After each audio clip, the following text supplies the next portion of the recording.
అమ్మా అన్నం తిని 2 రోజులైంది, ఒక 2 రూపాయలు ఉంటే ఇవ్వండి అమ్మా, ఆకలేస్తుంది.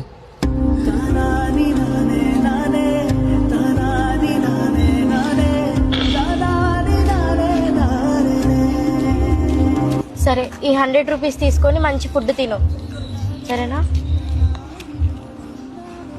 బాబు ఆకలేస్తుంది, 2 రూపాయలు ఉంటే ఇవ్వా.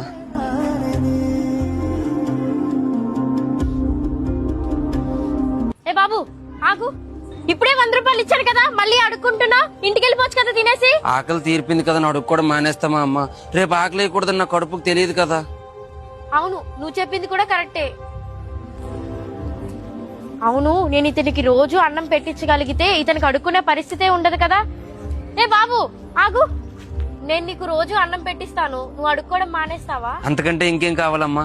రోజు అన్నం పెట్టిస్తే చాలు, నిజంగా అడుగు కూడా మానేస్తాను. సరే, ఒక నిమిషం ఇక్కడ కూర్చో, మళ్ళీ వస్తాను. హలో ఏంటమ్మా, ఏంటి ప్రాబ్లం? కాల్ చేసావు? సార్ వీడు నా దగ్గర డబ్బులు దొబ్బి నన్ను పాడు చేయాలనుకున్నాడు సార్, మీరే నన్ను కాపాడాలి. దిక్కున్నారు కూడా రేపిస్ట్లు అయిపోతున్నారు. రారా నువ్వు, నీ కొత్త పాలు పడతా జైల్లో. ఒక్క నిమిషం, జైల్లో 3 పూట్ల అన్నం పెడతారు, తినేసి పడుకో.